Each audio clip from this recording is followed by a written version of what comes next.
అర్జున్ ప్రసాద్ ఇంట్లో అందరూ బాబు బారసాల గురించి ఆలోచిస్తూ ఏర్పాట్లు ఎలా చేయాలా, ఎవరిని పిలవాలా అని డిస్కషన్ చేస్తూ హాల్లో కూర్చుంటారు. సుభద్ర కన్నీళ్లు పెట్టుకుంటూ ఉంటుంది. అర్జున్ ప్రసాద్, ఏంటి సుభద్ర, ఎందుకు కన్నీళ్లు పెట్టుకుంటున్నావు అని అంటూ ఉండగా, బాబు బారసాలకి చుట్టాలు అందరూ వస్తారు కదండి, కానీ శ్రావ్య రాదు కదా అనగానే అక్కడున్న వాళ్ళందరూ సైలెంట్ అయిపోతారు. అప్పుడే గౌతమ్, అహల్య కూడా అక్కడికి వస్తారు.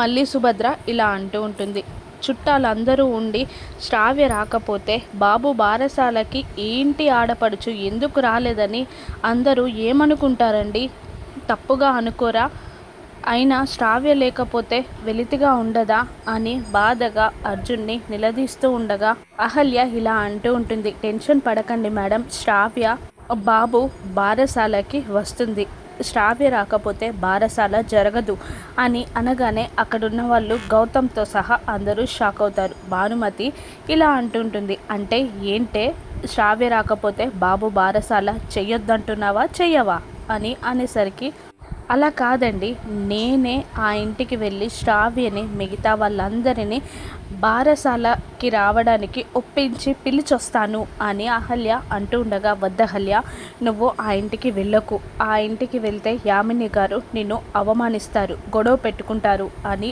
అంటూ ఉండగా, లేదండి, నేను వాళ్ళకి నచ్చజెప్తాను, ఎలాగైనా శ్రావ్య బాబు బారసాల్లో ఉండి తీరాలండి అని అహల్య అంటూ ఉండగా, సుభద్ర, అర్జున్ ప్రసాద్ సంతోషపడుతూ ఉండగా, గౌతమ్ మాత్రం అక్కడ ఏ గొడవ జరుగుతుందో అని టెన్షన్ పడుతూ ఉంటాడు.